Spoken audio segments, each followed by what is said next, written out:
Hi, Sara Levin, the Artful Inker here. I'm an independent Stampin' Up! Demonstrator in the United States. Welcome to my YouTube channel. Today, I've got a couple of alternatives for the April 2021 paper pumpkin kit, So Cool. So we're going to start with a piece of Granny Apple Green cardstock that's 1 inch wide, and I'm going to rub it with my embossing buddy and then pull the sentiment in here. Make sure I am going to stamp with it right side up. Okay, and I've inked with Versamark. And let's straighten everything. And hold. You want to let the ink transfer, and I like to give a little rub all over the back of my block. And then let's bring in a piece of scrap paper, and I'm sprinkling with white Stampin' Emboss powder, and give that a flick off. Okay, now let's pour this back into our bottle before we start heat setting.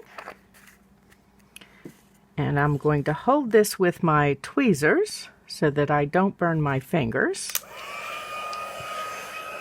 And I'm just heating up my gun for a moment, my heat tool, and then I'm going to heat from behind. I find that when I heat from behind, I have less stray pieces of embossing powder that fly around, because all that gets through is the heat and not the moving air. Okay, so we'll turn that off. And then let's bring in my Stampin' Trimmer just a moment. This is a bit longer than I want, but I would rather start longer and trim. So this is now 2 inches long by 1 inch wide. And then I'm going to use my Banner's Pick-a-Punch and put my piece right up in here. And let's push it on, push it on, push it on. Just till, oops, that's a little further in than I would like. So let's just use my Take Your Pick tool to nudge it right back down to where just the edges are sticking out. Okay, oops, and here we go. So there we have our sentiment with the banner. And then we have this popsicle card from this month's kit, but I only want to use half of it.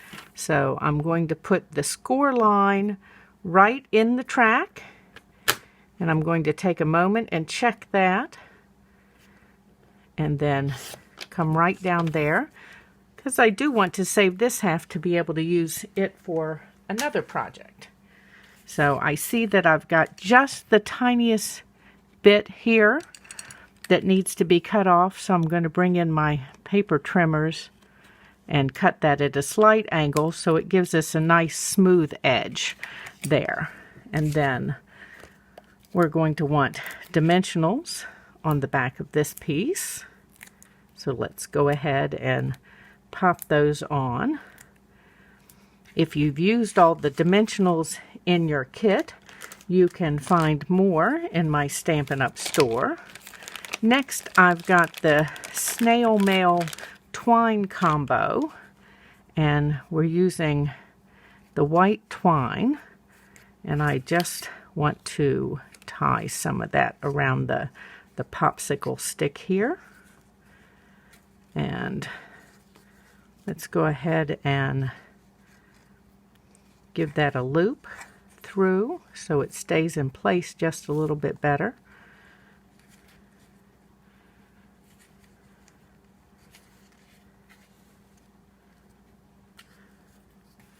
And bring that down. We'll leave those long tails. And then let's pop this out of the way. And I do want to stick a mini glue dot under the bow so that it stays in place. So let's do that right here.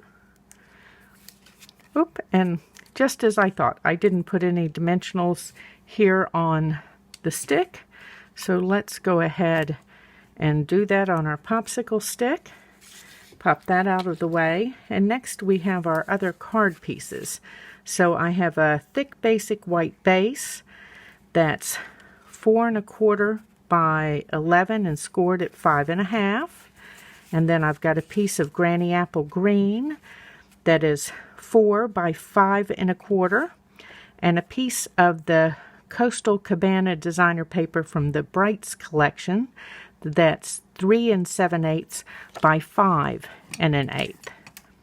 So we'll put some multi-purpose glue on this piece.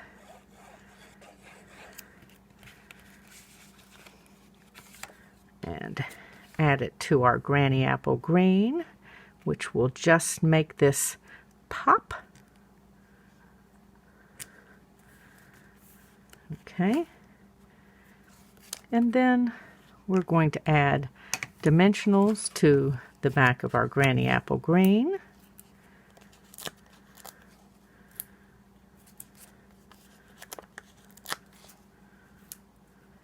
Okay, and let's assemble. So pull all of our backing pieces off.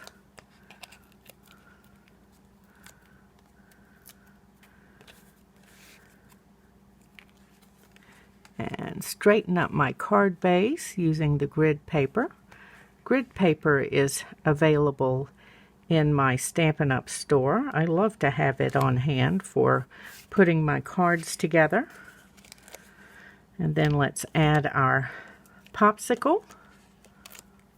It's warm enough today here at my house that popsicles would be awesome.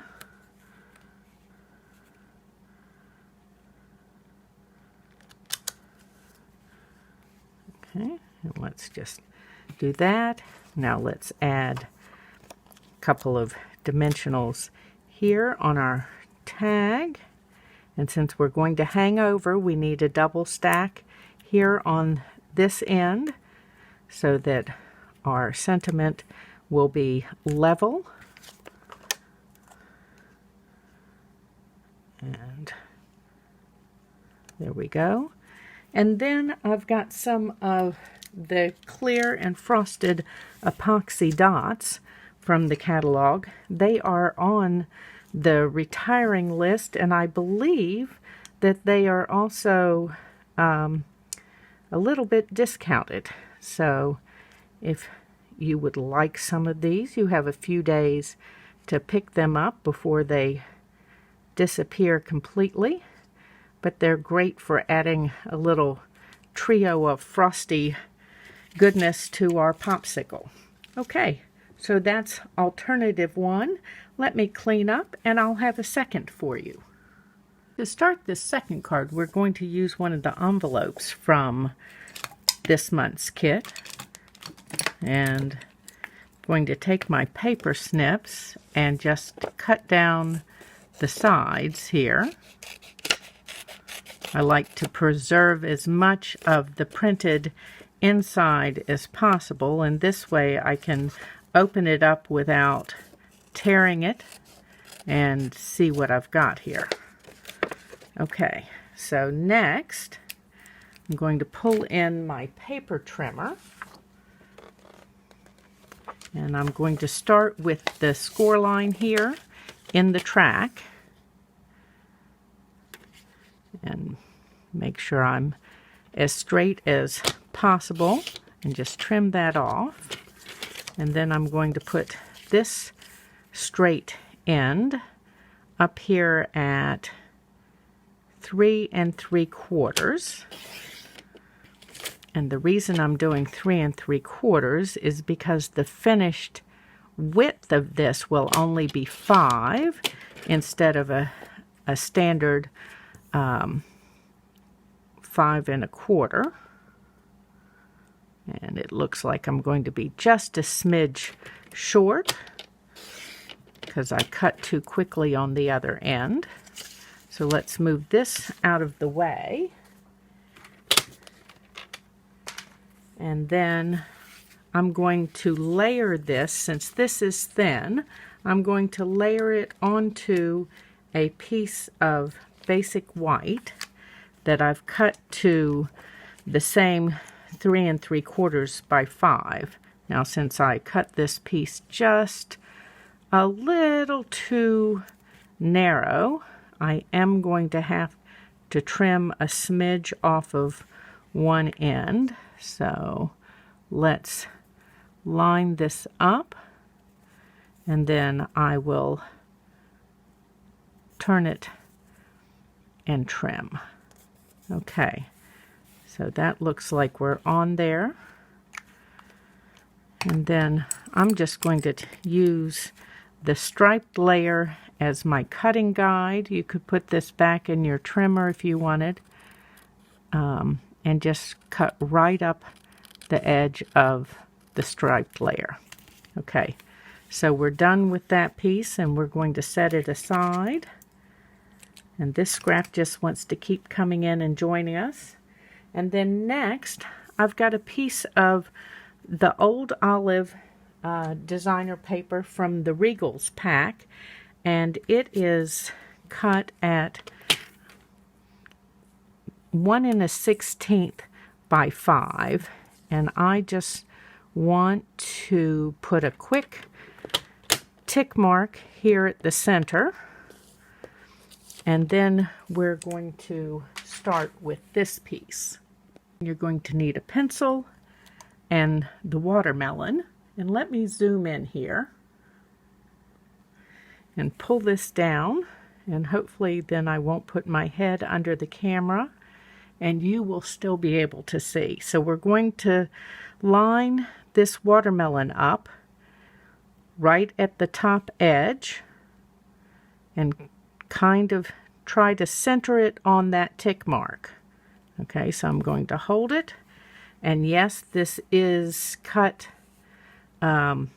wider than the watermelon, deeper, taller, whatever that that measurement is that gives us more depth here, but that's so that we make sure that we've got enough to be able to cut a nice smooth edge. And then we're just going to trace this. I'm tracing back and forth a couple of times so that I'll be able to see it on the old olive, and hoping that I'm keeping my head below the level of the camera. Okay, so then we're going to take that off and use our paper snips to trim this.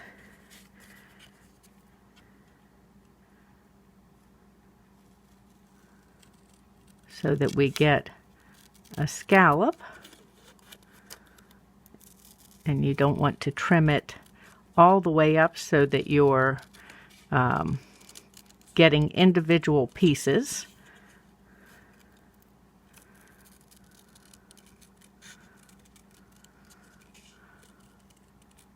Okay, and then you'll want to take an eraser and erase any lines that are showing. Before I forget, we'll zoom that back out so that you can see the rest of what we're doing with our card. And I just use one of these gray kneadable erasers. You can find it in the drafting section at a business supply store, and it's great for taking off pencil. And I'm just checking to make sure my pencil marks are off here. And then I'm going to set that aside for a moment. Okay, next we need to do some stamping for our sentiment.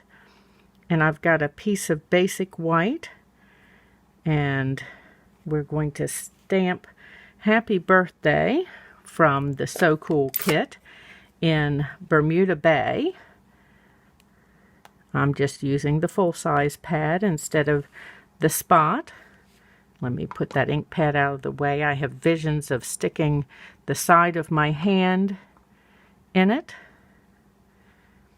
Okay, and I'm going to try and do this straight. Always a little bit of a trick as I look down through the camera. Okay, that's pretty good. Okay, let's close up that ink pad since we don't need a second shot at it. And we're going to use that Banner's Pick-a-Punch again and make sure I'm sticking it in the side that I wish. And I'm just going to pull this out to the edge. I'm not looking to make my banner shorter. I just want the banner ends cut in it. So that's why I like to push it up to the end to make sure I'm straight and then pull it right back. And then I just have that banner end cut and I haven't lost any of my length. It also saves me from having to figure out extra measurements. Okay, let's pull some card pieces in here. I've got a thick basic white base. This one is 5.5 by 8.5 and scored at 4 1/4. And then we have this piece that we layered up previously. And I'm going to add it to this piece of Bumblebee that is cut at 4 by 5 1/4.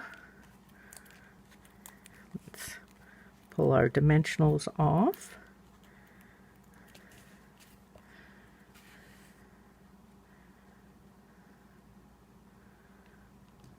That makes a beautiful layer.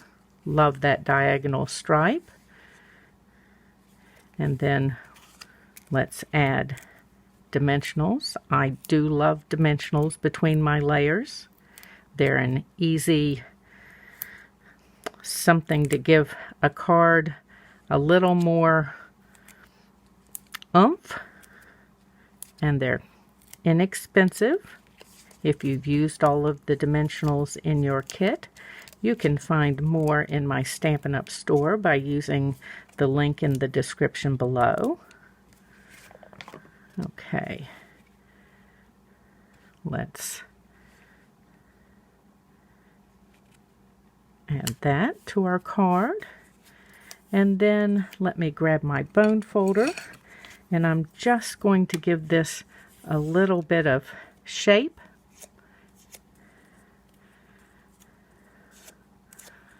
Just a tiny bit. Okay, but first we need to add our Old Olive scallop, and this piece we're going to glue directly to our diagonal stripe layer. And let's eyeball it just below center for the top and bring in some dimensionals. We're going to add a double stack right in the center of that curve so that it retains its height. And then you'll see I've single stacked on either side, and then just glue out here on the ends. Let's move this out of the way and hold this while I position my piece. So I'm going to do that.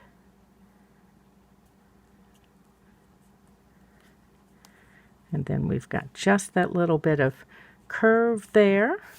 And then we need to embellish. For that, I've got these Playing with Patterns enamel dots.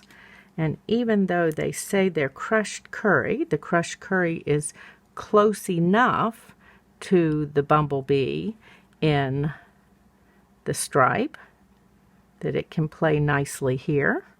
And we're just going to use 2 of these large dots so that it kind of looks as if we've got brads holding this on. I'm just checking to see if I'm kind of lined up here before I push them down. And there we go, a simple birthday card using the So Cool Paper Pumpkin Kit. Don't forget to subscribe for the May kit, Batter Up. You can find a link for that in the description below. Give this video a thumbs up and share it with your card making friends.